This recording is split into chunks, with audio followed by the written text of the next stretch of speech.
Buenas tardes a todos. Os doy la bienvenida a la ponencia Los árboles que no dejan ver el bosque. Os presento a Carmen González. Trabaja en el Colegio Marista Champañar de Salamanca, impartiendo clases en ESO y bachillerato en distintas asignaturas de las áreas de ciencias y música. Es coordinadora TIC del centro. Pues disfrutar.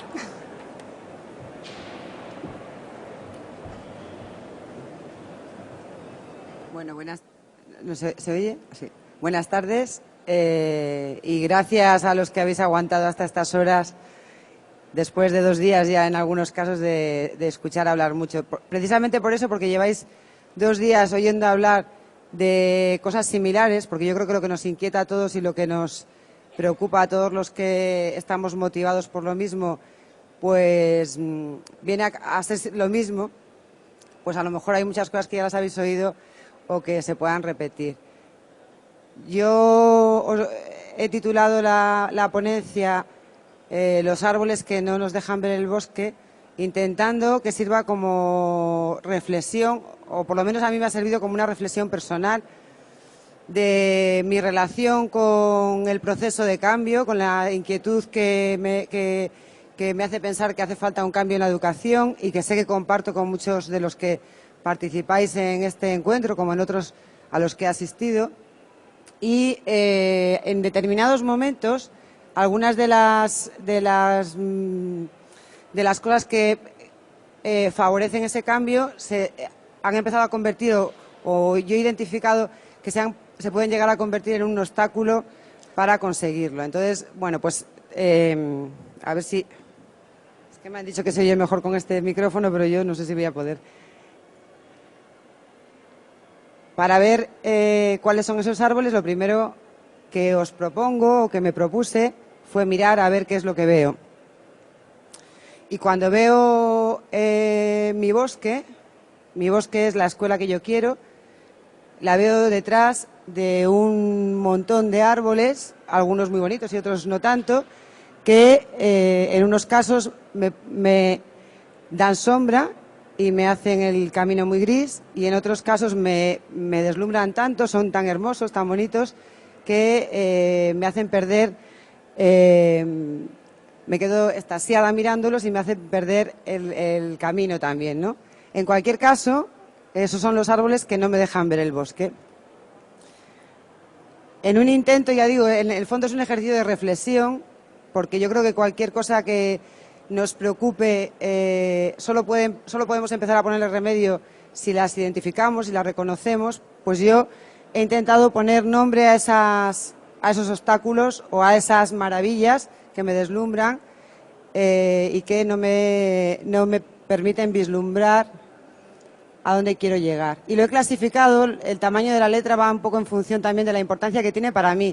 Ya digo que luego lo he compartido en el foro y hay muchas cosas que coinciden con la gente que ha participado en el foro virtual, pero lo he organizado como en 5 grupos, ¿no? Todo lo que suponen los cambios, las novedades, la formación, la tecnología, con sus más y con sus menos, los procesos de evaluación y las emociones. Como veis, para mí, pues destaca las emociones por encima de lo demás. Y ahora pues voy a hacer un recorrido por todos esos bloques de árboles que no me dejan ver el bosque. En primer lugar estarían los cambios. Los cambios, para mí, tienen 2 características, que son muchos y que se producen a mucha velocidad. Y las 2 condicionan las consecuencias que tienen en mi día a día o en el día a día del trabajo que yo hago. Son muchos y además se producen muy deprisa. Son tantos que en un momento determinado se me aparecen por todas partes y llega un momento en que no sé dónde mirar. Yo esto lo he vivido mucho más intensamente desde que comparto mi trabajo y aprendo a través de redes sociales, y además lo he vivido en algunos momentos con una fuerza muy grande cuando te aparece un proyecto nuevo que quieres leer, una herramienta nueva que la dejas guardada para examinarla después, lo quieres probar todo, y hay veces pues eso, que me veo deslumbrada o que no sé dónde mirar. Pero mirándolo de manera más genérica y mirando a mis compañeros y viendo también, haciendo una reflexión más, en este caso, más de todo lo que yo observo a mi alrededor, yo me he dado cuenta que ante esas novedades hay como dos puntos de vista, dos maneras de verlo, ¿no? En unos momentos hay gente y hay momentos en que lo miran con los ojos de una persona muy mayor, de un anciano. ¿Por qué? Porque es la misma mirada que tiene un anciano que ve a lo largo de toda su vida lo que él recuerda que fueron las cosas y cómo son ahora. Pues eso se está pasando en gente muy joven, porque en pocos años, en 4 o 5 años, han visto tales cambios que se ven completamente desbordados y descolocados. Entonces, esa mirada de ¿a dónde va a ir a parar esto? ¿Hasta dónde va a ir? ¿A dónde vamos a ir a parar? Esa mirada que hace tambalear la seguridad es una de las dos formas en las que yo creo que se miran todo el proceso de novedades y de cambios. Y ante esas personas que lo miran con una cierta desconfianza o con una cierta inquietud, pues a veces se protegen de todo ello intentando mirar para otro lado, intentando mantenerse donde están, lo que les está obligando en muchos casos a nadar contracorriente y a ver que se están quedando solos, que no se dan cuenta que el mundo está yendo hacia un lado o si se están dando cuenta no quieren mirar, que también es otra forma de enfrentarse a ello.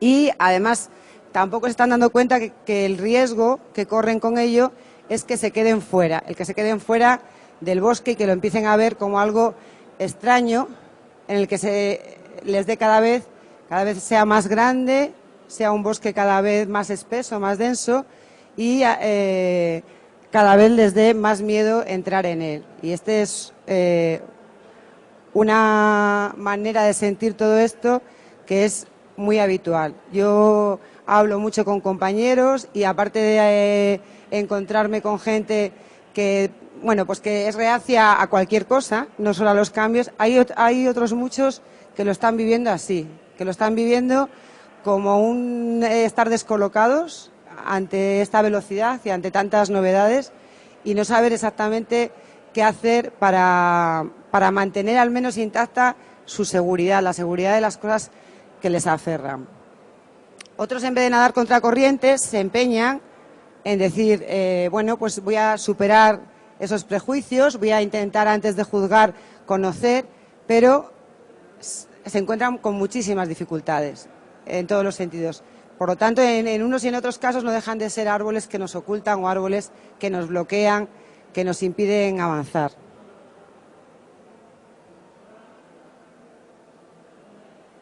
¿No pasa? Es que le estoy dando mal. Otros, entre los que me incluyo, y también lo veo, voy a hablar de su parte no tan positiva, pues lo miramos, esos cambios, con los ojos de un niño, de la novedad, lo nuevo, lo quiero probar, esto me apetece un montón, ahora hay una herramienta nueva, un proyecto nuevo. Lo queremos tener todo, queremos jugar con todo, probarlo todo. Esa sensación del niño que realmente no le tiene miedo. También yo creo que hay mucha gente, yo creo que hay muchos de los que estamos aquí, que os conozco, sé que estamos en este grupo. Ahí es que no me aclaro yo con la... Y nos atrae mucho, nos atrae irresistiblemente. ¿Por qué nos atrae la novedad? Nos atrae porque nos ofrece cosas mucho más atractivas, nos facilita el trabajo, aparecen herramientas con las que podemos hacer cosas que antes no podíamos hacer. Si lo comparamos con el bosque, aparecen elementos que nos ayudan a caminar, que nos apoyamos en ellos, que nos lo hacen todo más cómodo.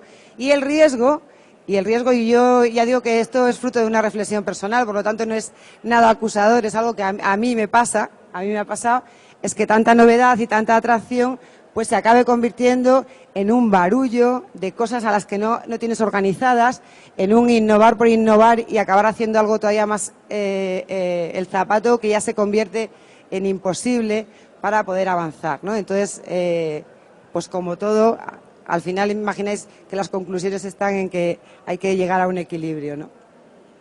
Todas esas novedades también nos entretienen, y nos entretienen a veces en cosas que no son tan útiles como prometían, o sencillamente basan su utilidad en su atractivo, y llega un momento en que le podemos dedicar mucho tiempo a ponernos cosas o a hacer cosas que nos descoloquen y sobre todo nos desorienten, y entremos en una dinámica en la que ya no sabemos exactamente qué camino habíamos cogido. Hemos entrado en un bosque que parece un laberinto y no encontramos la salida. Como os decía antes, no solamente son la cantidad de cambios que hay, porque uno de los grandes problemas no solamente es que hay mucho cambio, sino que además se produce a una velocidad tremenda.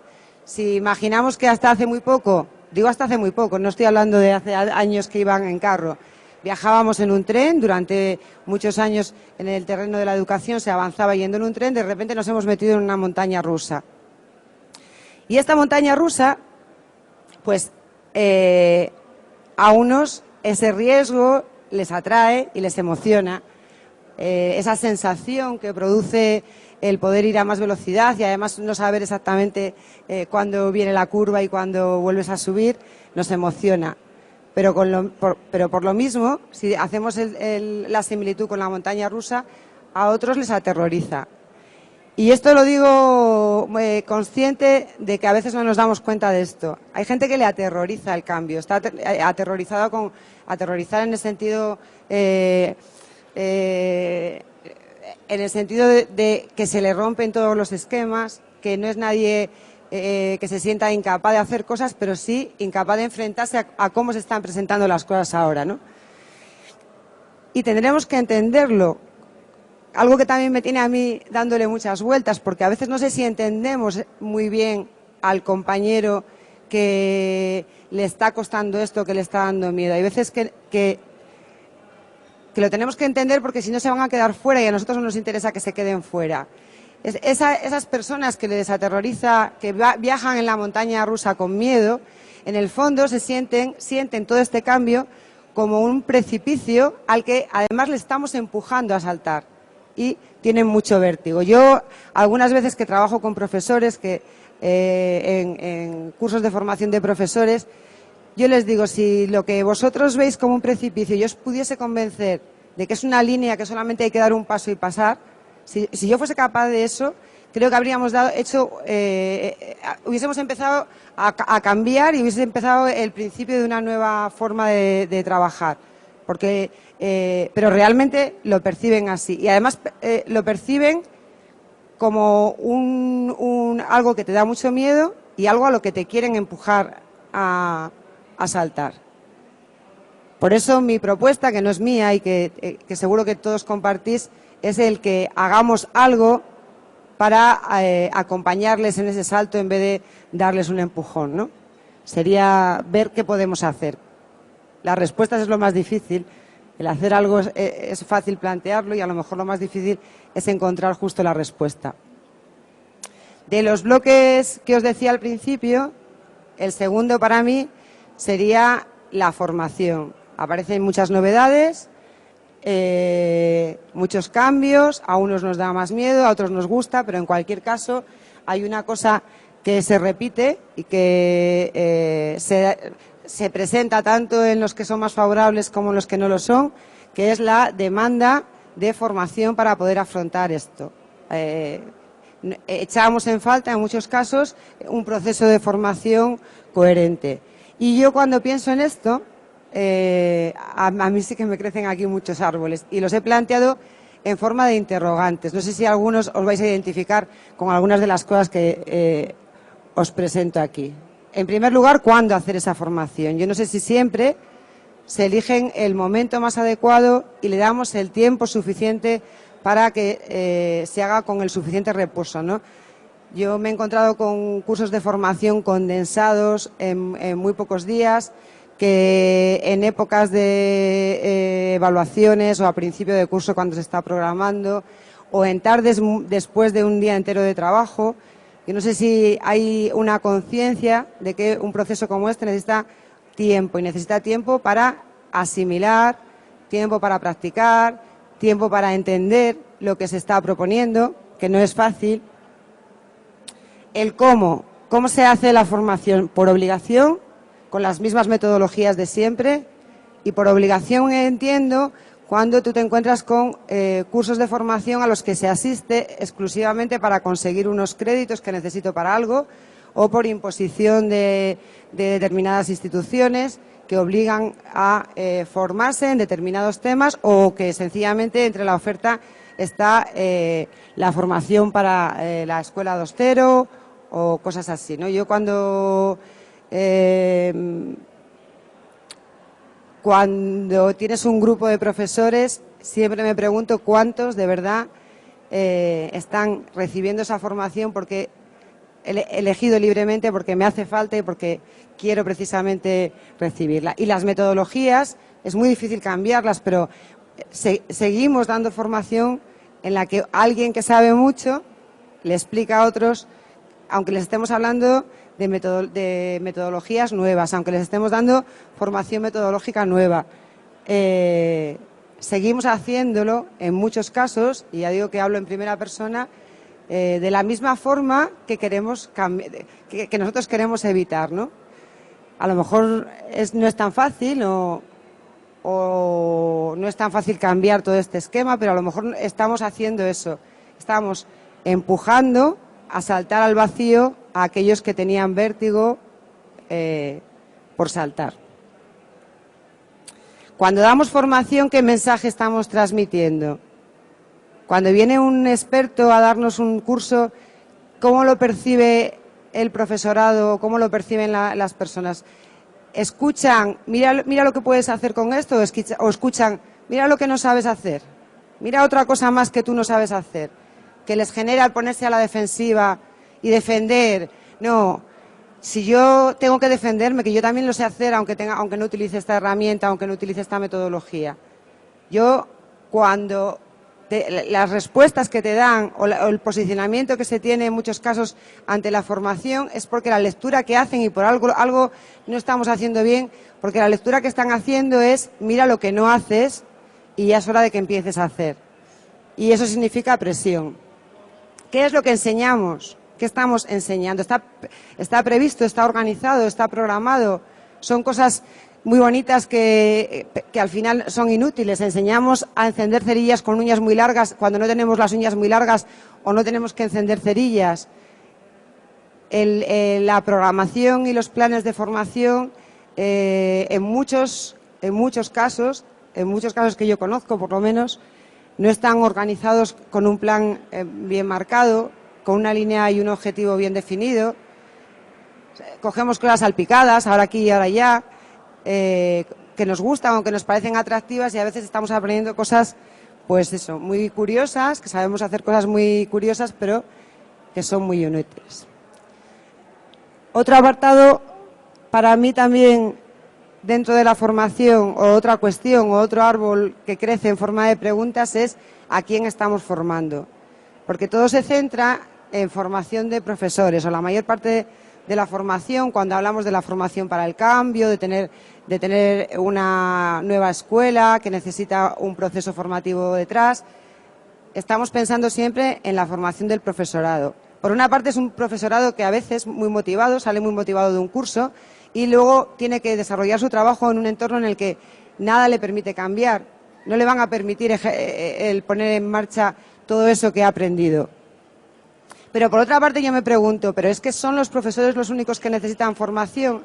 ¿Por qué no encuentra el marco adecuado cuando en el mejor de los casos, que se da muchas veces, recibimos una formación bien estructurada, organizada, que nos lleva a entender una nueva manera de ver las cosas, que queremos ponerla en práctica? ¿Qué es lo que pasa para que después esa persona se vaya apagando y aquello no se refleje? Pues en muchos casos no nos damos cuenta de que el equipo directivo, los equipos directivos a los que llega después ese profesor, pues a lo mejor también habían necesitado un proceso previo de formación. A lo mejor están navegando y están dirigiendo un barco que ahora navega por otros lugares. Yo no sé si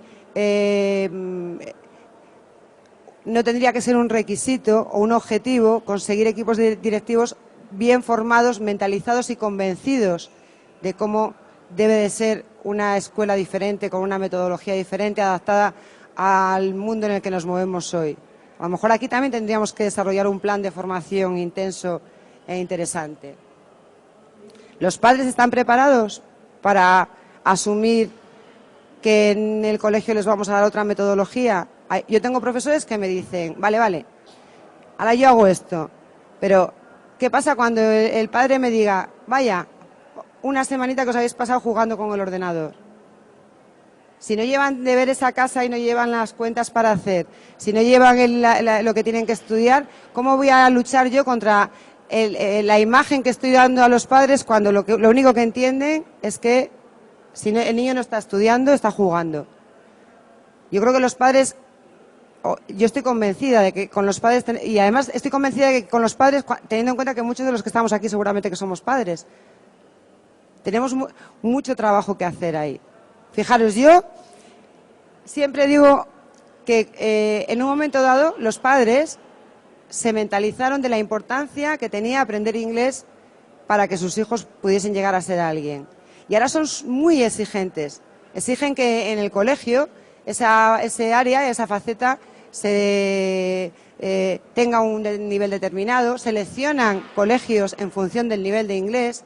¿Qué pasaría si los padres tuviesen claro la necesidad de que sus hijos aprendiesen de otra manera para poder desenvolverse mejor en el mundo que les va a tocar vivir? ¿Qué pasaría si los padres fuesen los que exigiesen que en el colegio no se estuviese haciendo lo mismo de siempre? ¿No sería un buen motor de cambio? A lo mejor también la formación de los padres la tenemos que atender un poco más.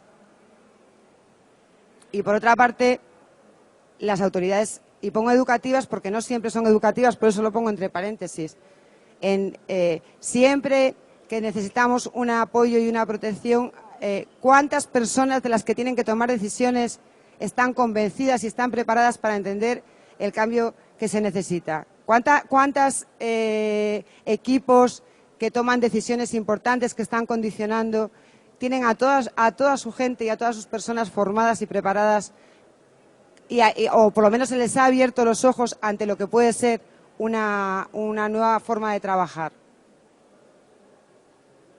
El tercer punto, que tiene para mí mucho de positivo, yo tengo que decir que a pesar de todos estos obstáculos yo soy muy, muy positiva y disfruto mucho con lo que hago. Porque yo cuando estaba haciendo esto parece que me estoy encogiendo y no, sencillamente ya digo que es identificar. Sería la propia tecnología, ¿no? La propia tecnología pues me permite hacer cosas que antes eran impensables. Además, tiene una responsabilidad en todo esto, es la causante, es el motor, es la razón para que nos movamos, el que haya unos instrumentos o unas herramientas nuevas que nos permitan hacer cosas que antes eran impensables, que nos permitan comunicarnos con gente, que nos permitan hacer conectar personas de culturas distintas o con ideas diferentes. Son motor, pero eso que tienen de bueno se convierte en un árbol pues siempre que no hay medios suficientes y sabemos que nos falta aquello que no tenemos medios para tener la tecnología adecuada y nos sentimos inferiores a otros que están haciendo otras cosas, o cuando nos falla y no funciona, que se convierte en el mayor obstáculo del mundo. Yo en mi colegio no hay peor cosa que al profesor que más protestó, tú lo conoces, que más protestó el día que pusimos una pizarra digital, que le falle un día el cañón, porque ahora ya no se acuerda de cómo se daba clase sin pizarra, ¿no? Entonces, ponemos nuestro objetivo, en muchos casos, esto ya lo habréis oído en este congreso muchas veces, pero es que es fundamental. Ponemos nuestro objetivo tanto en conocer las herramientas, en aprender a manejarlas, que nos perdemos las maravillas que se pueden hacer con ellas, ¿eh? Y seguramente que con mejores o peores herramientas se pueden hacer muchas maravillas. Entonces se trata de pensar, como han dicho en muchas en muchas ponencias y debates en los que he estado en pensar qué es lo que vamos a conseguir y que la tecnología se convierta en eso, en lo que nos facilite tener el jardín. Un ordenador, pues también se ha dicho, no cambia nada si no cambia nuestra forma de hacer las cosas. Yo cuando veo estas dos imágenes, pues en la primera no me motiva nada, no me atrae nada ver a los niños delante del ordenador como si estuviesen leyendo un libro, además la foto la he puesto en blanco y negro y todo influye, ¿no? Pero que hay una cierta manipulación pero es cierto que están serios, están muy atentos a lo que están viendo. Y esa otra foto me gusta mucho porque me gustaría exactamente igual aunque no hubiese ordenadores. Son niños de distintas edades compartiendo unos con otros, no son todos de la misma edad, y que están disfrutando de lo que están viendo, aparte de un entorno que me gusta mucho, que es en un jardín. Pero sobre todo me gusta la idea de que algo cambie, como que es que haya niños más grandes y niños más pequeños que estén compartiendo algo, ¿no? Evidentemente no os estoy diciendo nada nuevo. No vale un ordenador sino en el aula, sino lo que tenemos que hacer con él.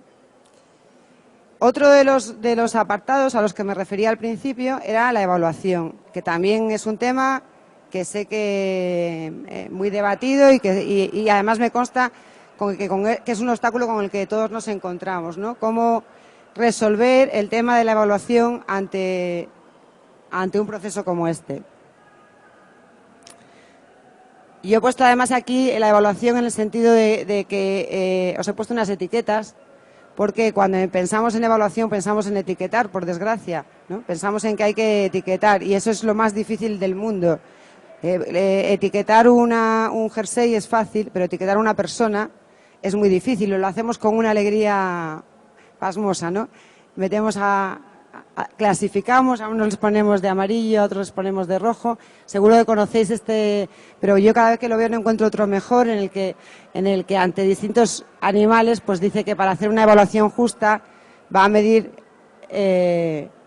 cómo se sube cada uno a un árbol y es imposible, ¿no? Si ahora además nos dicen ya no tiene que haber libros de texto, ya no hay que aprender, no hay que memorizar, ya no hay que hacer exámenes, entonces, ¿qué es lo que debemos evaluar? Esto se convierte en una preocupación o en una ocupación que a veces nos centra también y nos impide hacer las cosas como nos gustaría. Yo muevo mucho las manos y yo creo que estoy continuamente moviendo el micro. ¿Qué debemos evaluar? ¿Alguna vez en nuestra evaluación encaja el evaluar el grado de felicidad de nuestros alumnos? Porque a lo mejor ahí tendríamos un dato.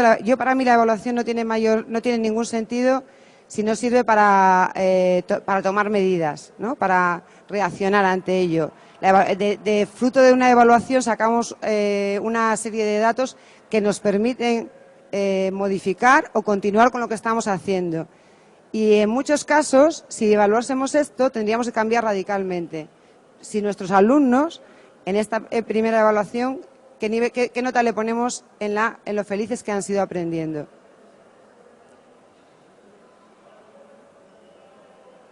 También nos evalúan, nos miran con lupa, nos sentimos mirados con lupa y aquí sí que estamos perdidos. Es el caso que os decía antes de los padres. Cuando los padres te dicen que a este paso no vas a acabar el libro, cuando piensan que estás jugando, tienes que estar continuamente demostrando, te sientes así, mirado con una lupa y tienes que estar continuamente demostrando que lo que tú haces. Hay profesores que me dicen, mira, yo lo resuelvo informando mucho a los padres de lo que voy haciendo. Y yo creo que los padres necesitan mucha formación y mucha información, pero cuando lo cuentan, en realidad yo lo que estoy viendo es me estoy justificando continuamente de por qué hago las cosas como las hago, ¿eh? Porque no hay... de hecho, mira, y es una persona muy cercana a mí, en un momento dado, este curso ha sido a la puerta del colegio llevando a sus niños el primer día. Y le pregunta a la madre de una amiga, ¿a quién le ha tocado? Pues le ha tocado a fulanito.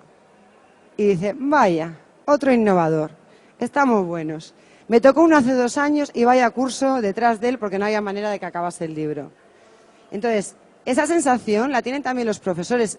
También los profesores, cuando les decimos, mira, que es que les queremos pintar todo este panorama, tienen detrás al equipo directivo que no les entiende, que no entiende lo que tienen que hacer, y bueno, mientras no den mucha guerra, bueno, y mientras no molesten mucho, pueden seguir haciendo cosas y se sienten mirados por lupa.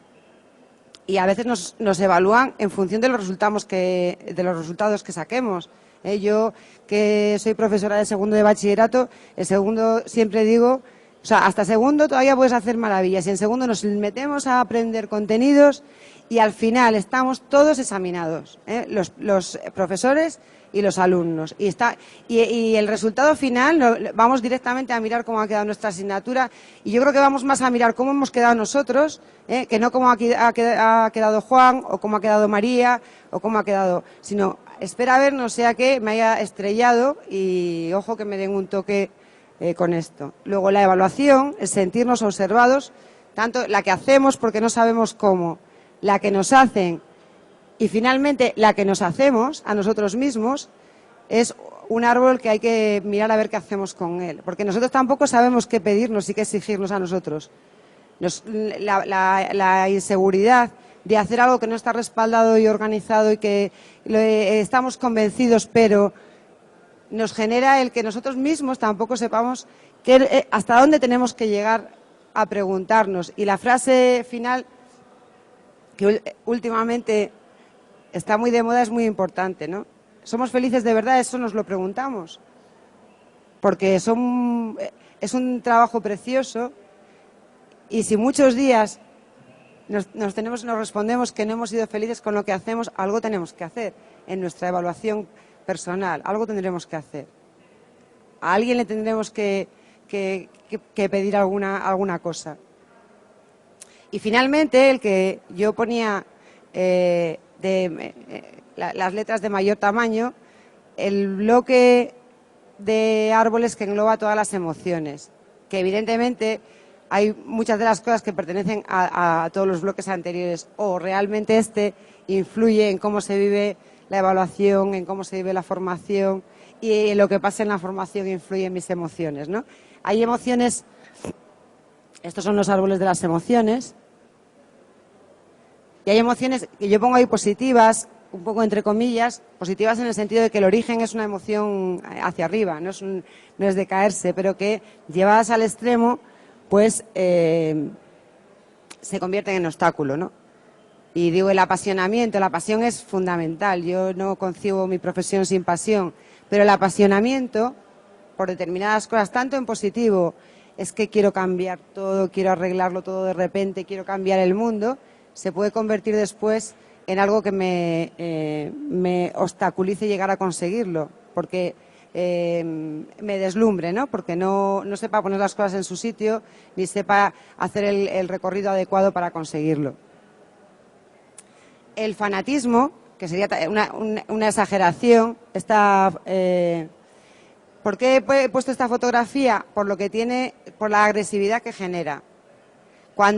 Y esto, no sé si lo habéis vivido vosotros, pero yo lo he vivido cerca. Los de las TIC, es que los de las no TIC son vagos, porque no se quieren poner las pilas, porque tal, porque no sé cuántos. Cuando pasamos de la emoción al fanatismo, a veces nos cegamos también, ¿eh? Y a veces no somos capaces de ponernos en el lugar del otro para ver cómo lo están viviendo. Y lo mismo ellos, que no nos quieren escuchar. Ellos, digo, ya estoy hablando yo como no me gusta a mí, ¿no? Hablando como de bandos. Que no quieren saber nada. No sé con quién hablaba ayer, que decía, es que en cuanto yo me pongo a hablar de ti, ya como desconectan. Y a mí me pasa, ¿no? Ya está Carmen con las TIC.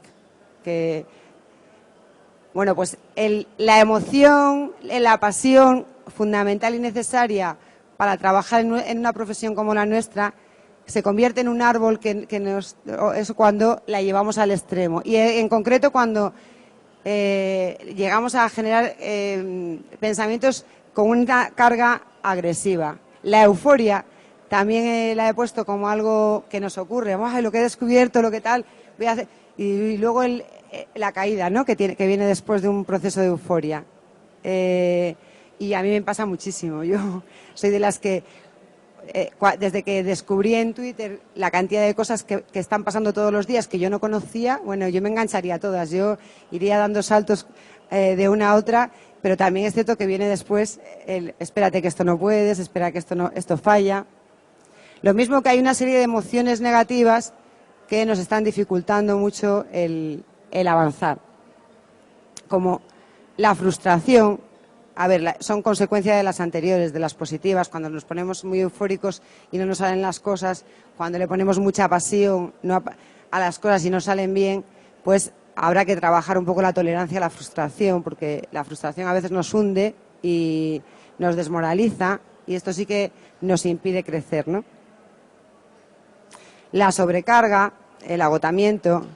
Yo siempre digo que esto de innovar está muy bien, pero en la mayor parte de los casos es como lo de que la mujer trabaje, que al final te toca hacer el trabajo de fuera y el trabajo de dentro. Y yo, cuando tú quieres hacer algo innovador, en el mejor de los casos lo haces, tiras para adelante, pero sigue haciendo también lo anterior, ¿eh? Sigue haciendo todo como estaba, es como el profesor que le dicen, vale, tú haz ordenadores y todo lo que quieras, pero termina el libro, pero que se cumpla la programación tal, pero además entrega esto, y entonces se siente sobrecargado. Y este agotamiento, aquí estoy poniendo caras y poniendo personas concretas que las he visto apasionadas con un proyecto muy bonito y muy chulo y destrozadas cuando además sobre ello tienen que hacer lo mismo que venían haciendo antes. La inseguridad es una de las emociones que está detrás de muchos bloqueos, ¿no? No sé si lo voy a acabar haciendo bien, o no sé si al final esto que lo tengo tan claro luego no me va a dar resultado, o al final a lo mejor estaban mejor las cosas como estaban.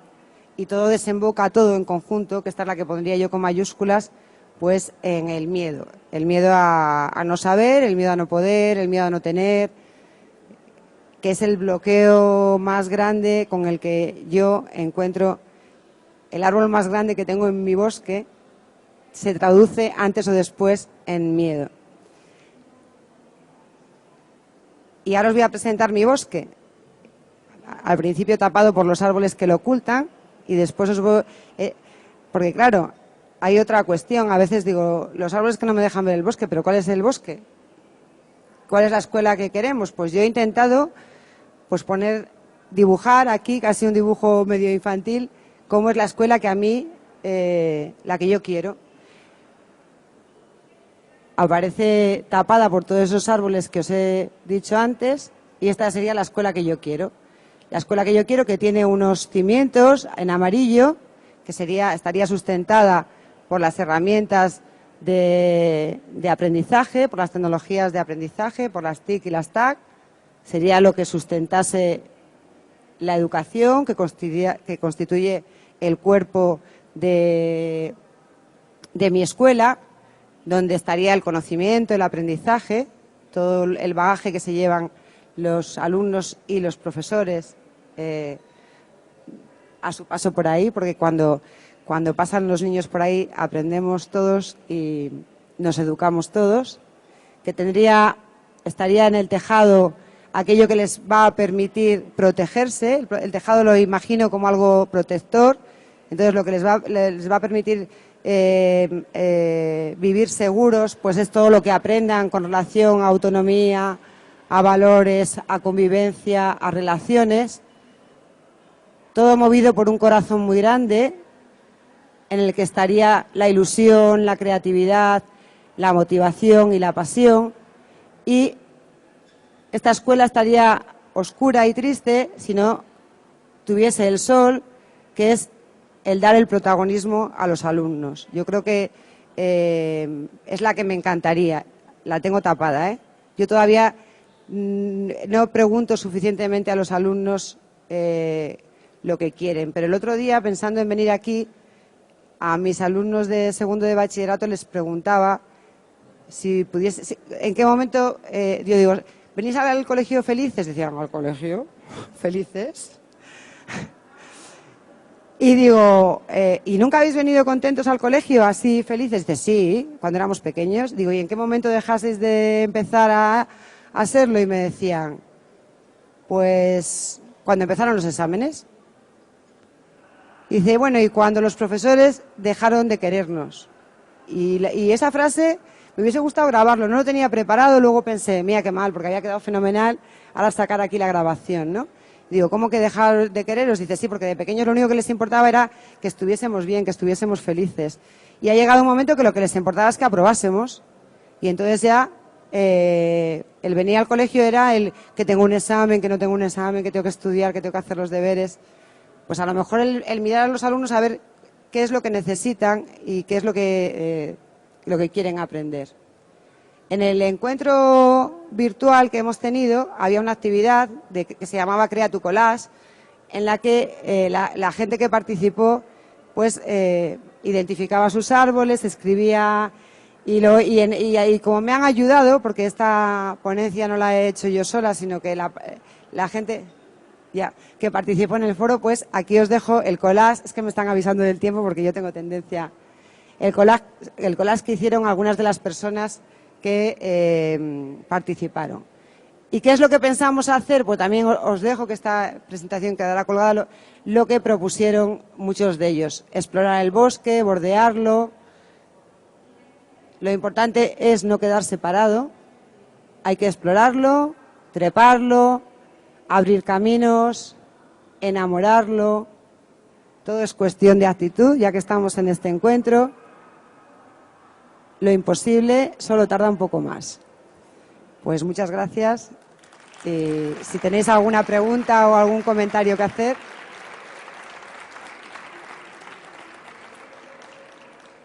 No sé si hay alguien que tenga algún comentario que hacer o... ¿Sí?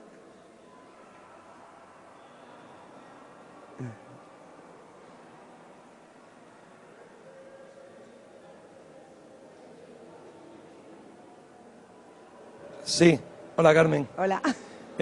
Lo primero, felicitarte porque se agradece que haya personas como tú que centren su trabajo en las personas. Yo realmente lo que más echo de menos en la educación y en mi entorno es que no sea realmente el alumno el protagonista.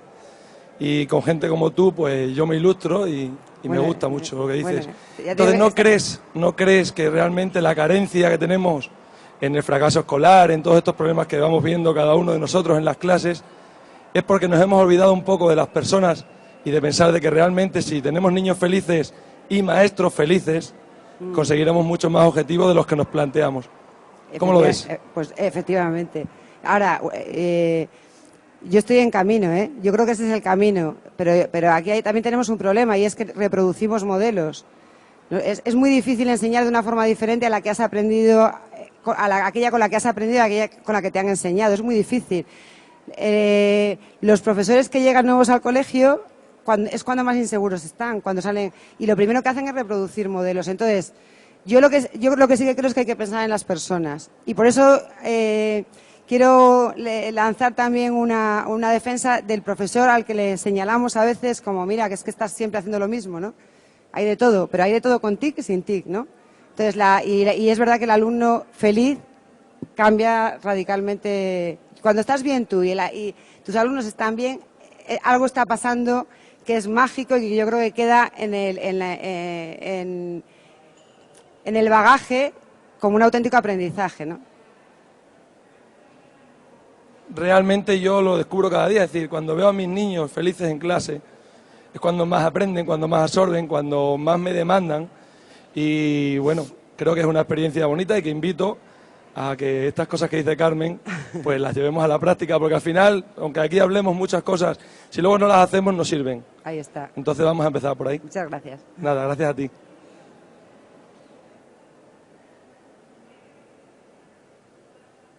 No sé si alguien más quiere hacer algún comentario.